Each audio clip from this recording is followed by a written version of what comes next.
की बुनियाद पर जो ग्रोथ रेट के हम टारगेट्स आदिल हमने सेट किए हैं उन तक पहुंचना कितना आपको काबिल अमल प्रैक्टिकली मुमकिन दिखाई दे रहा है, और जो इस वक्त स्टेबिलिटी है क्या यही वो रिक्वायर्ड स्टेबिलिटी है जो आपको 4.2 की ग्रोथ तक ले जाएगी अगले एक साल में?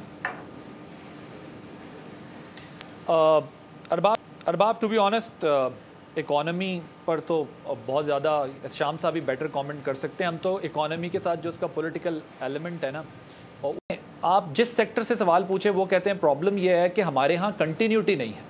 हर साल 2 साल के बाद आप चाहे वो एग्रीकल्चर सेक्टर है, चाहे वो आईटी सेक्टर है, चाहे वो जिस सेक्टर की आप बात कर लें उसके अंदर लोग पॉइंट रेज करते हैं कि जी आपने एक साल एक पॉलिसी रखी थी, दूसरे साल आपकी पॉलिसी दूसरी हो गई। फिर रियल एस्टेट है, XYZ, जितने मतलब you just name it, I will tell you. So इसका पॉलिटिकल एस्पेक्ट ये है कि देखें आपने जो भी पॉलिसीज़ बनानी है ना उसमें कंटिन्यूटी लानी है। आप जब लोगों से ये सवाल पूछ रहे हैं कि यार देखें आप टैक्स नहीं देते, लोग भी आगे से सवाल पूछते हैं कि भाई आप हमें टैक्स के अगेंस्ट क्या देते हैं। मैं अगर टैक्स जो 60%, 40%, 30%, जिस परसेंट में भी बंदा फॉल करता है जो पाकिस्तान की सैलरीड क्लास है स्पेसिफिकली, उसको इन रिटर्न क्या मिलता है? उसको इन रिटर्न ना एजुकेशन मिलती, ना अच्छी हेल्थ मिलती, ना सिक्योरिटी मिलती। सो मैं ये नहीं कह रहा कि टैक्स नहीं देना चाहिए, वो तो टैक्स देना चाहिए, बाउंड है, सब बाउंड है।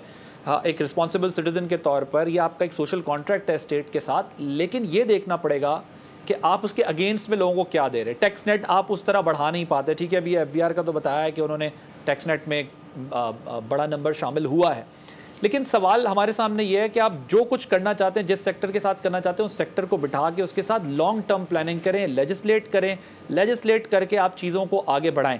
अब मैं आपको स्टेप बाय स्टेप भी कुछ चीज़ें बता सकता हूं, लेकिन मैं ये ज़ाती तौर पे समझता हूं कि अब IT सेक्टर का मैं अभी देख रहा था, देखें साइंस और IT के लिए आपने 53 बिलियन रखे। अमेरिका जैसा मुल्क जिसके पास दुनिया की हर चीज़ है, वो मेक अमेरिका ग्रेट अगेन वाली बात बेकार है बिल्कुल। अमेरिका में ऑलरेडी सब कुछ है, वो ऑलरेडी ग्रेट है। बिलियंस ऑफ डॉलर्स उन्होंने इन्वेस्टमेंट की है, AI के ऊपर इन्वेस्टमेंट कर रहे हैं। कीपिंग इन द माइंड के नेक्स्ट 5-10 ईयर्स उनके चैलेंजेस क्या होंगे। आपकी एक्सपोर्ट है IT की $3 बिलियन की, आपने compete करना है इंडिया के साथ। मैं ये कह रहा हूँ मैक्रो इकोनॉमिक इंडिकेटर्स पाकिस्तान के बेहतर हुए हैं, इसमें कोई शक नहीं है, लेकिन जो आपको लॉन्ग टर्म पे प्लानिंग करनी है वो बड़ी इंपॉर्टेंट है, और वो सिर्फ कंटिन्यूटी से आ सकती है। कंटिन्यूटी पॉलिसीज की बात कर रहा हूँ, लोग आते जाते रहते हैं, इट्स पार्ट ऑफ गेम। लोग दुनिया में, बरतानिया में भी वज़ीर आज़म 5-5 चेंज हो जाते हैं, हुकूमतें, लेकिन आपने कुछ ऐसा करना है, प्लानिंग इस तरह करनी है, लेजिस्लेशन इस तरह करनी है कि इन सेक्टर्स को कोई अपनी मर्जी और मंशा के मुताबिक ढालने की कोशिश ना करे कि मेरा एक ख्वाब है कि मैं चाहता हूँ इस सेक्टर को ऐसे कर दूँ। आप एग्रीकल्चर सेक्टर की मिसाल ले लें, अब 24% उसका मेरा ख्याल है शेयर है आपकी GDP में।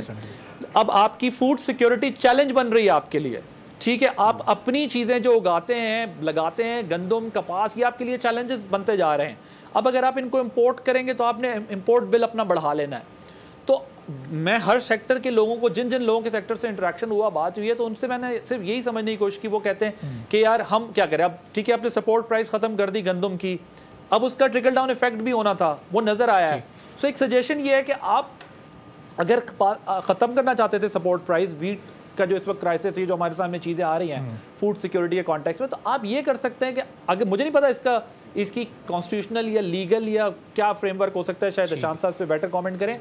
आप वार्न कर सकते हैं कि यार हम 2025 से आपकी 26 से ये सपोर्ट खत्म करने जा रहे हैं, ताकि लोग उसके लिए प्रिपेयर हों। इसको आदिल आप कंटिन्यू भी कीजिएगा, लेकिन अशफाक तौला साहब, ये इंपॉर्टेंट बात आदिल ने की है। मैं एक बात जी एहतिशाम साहब एक जुमला कहते हैं, फिर अशफाक तौला साहब में ज्वाइन कर चुके हैं, टैक्स एक्सपर्ट भी हैं हमारे माशियात हैं, उनसे भी जरा गुफ्तगू करेंगे। जी एहतिशाम साहब, 19 में सैकड़ों कंपनियां पाकिस्तान छोड़ के चली गई, इसलिए कि टैक्स ऑलरेडी आपने अनाउंस किया 5 साल का, अगले साल आपने नया बजट आया वो ख़त्म कर दिया। वो कहते हैं ये क्या मुल्क है। अभी आपको पिछले साल की मिसाल याद होगी डेफिनेटली अरबाब आपको, कि एक गाड़ियों की कंपनी यहाँ पे मैन्युफैक्चरर है, उन्होंने हाइब्रिड और इलेक्ट्रिक गाड़ियों पे $150 मिलियन खर्च किया, और यहाँ पे उन्होंने आके बात की, तो उनको उन्होंने कहा जी जो कंटिन्यूएशन ऑफ पॉलिसी, इसकी इंपॉर्टेंस कितनी है। सब्सक्राइब करें और बेल दबाएं ताकि कोई खबर रह न जाए।